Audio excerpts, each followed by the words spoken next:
नमस्कार साथियों, मैं हूं अनूप थपलियाल। साथियों, 2014 में जब केंद्र में भाजपा या यूं कहिए कि नरेंद्र मोदी की सरकार आई, तब जो कार्य हुए उनमें एक आशा थी, योजना थी, कार्य कराने का मॉडल था। जीत कर आए तो सब व्यवस्थित करने लगे, नाखून से सफर आरंभ किया, टॉयलेट से, और शिखर तक पहुंचे चंद्रयान मंगलयान के सहारे। देश में सड़कें, शिक्षा, चिकित्सा के ढांचे बनने लगे, आवास और विकास हेतु सुविधाएं आई, योजनाएं आई।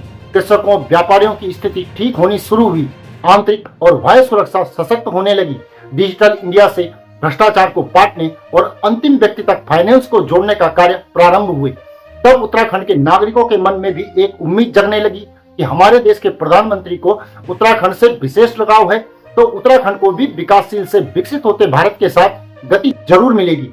फलस्वरूप उत्तराखंड में भाजपा को बहुमत प्राप्त हुआ और जहन में एक ही नाम था, नरेंद्र मोदी, जिनके नाम पर न जाने कैसे कैसे लोग चुनाव जीत गए। 2019 में पुनः नरेंद्र मोदी के कारण केंद्र में 303 आए। केंद्र से पिछले कार्यों को और भी ज्यादा तीव्रता मिली, डेडलाइन से पहले भी कार्य होने लगे। लेकिन उत्तराखंड में अयोग्य नेतृत्व के चलते ऐसे ऐसे काम होने लगे कि अचानक से उत्तराखंड में भाजपा उन्हीं नरेंद्र मोदी के नेतृत्व में पिछड़ने लगी।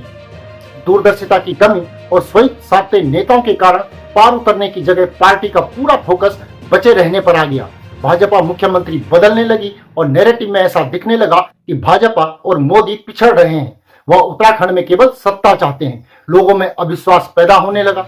स्थानीय नेताओं के भ्रष्टाचार और नकारेपन के समाचार ने लोगों को अन्य विकल्पों की ओर धकेलना आरंभ कर दिया है। लेकिन फिर भी भोले भाले उत्तराखंडियों ने पुनः नरेंद्र मोदी पर विश्वास जताया और सत्ता थाल में सजाकर भाजपा को पुनः सौंप दी।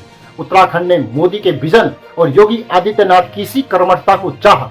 मोदी ने देश में इतना कुछ कर दिया है कि लोगों की आशाएं अब उत्कृष्ट से नीचे कुछ नहीं स्वीकारती हैं और स्वीकारना भी नहीं चाहिए। लेकिन वहीं उत्तराखंड में मोदी के सहारे जीतने वाले सोने का पानी चढ़ाए उत्तराखंड भाजपा की कड़ियों में अहंकार की जंग लग गई, जो सीधे प्रधानमंत्री की छवि पर छींटे लगा रही है।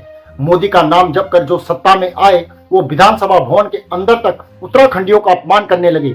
रोजगार, खनन, स्वास्थ्य, शिक्षा, हर तरफ भ्रष्टाचार का बोलबाला होने लगा। और अब तो स्थिति ये आ गई है कि सत्ता हासिल करने के लिए यह लोग तलवारें और तमंचों तक पहुंच गए हैं, जिन्हें उनके कर्मों के आधार पर नहीं बल्कि नरेंद्र मोदी के नाम के सहारे सत्ता में कोई पद हासिल हुआ था। उनके मस्तिष्क में घमंड और अहंकार ने इस तरह विजय प्राप्त कर ली है कि वह आम नागरिक को जबरन उठाने और धमकाने के लिए सत्ता के दुरुपयोग करने की निष्ठा तक पहुंच चुके हैं।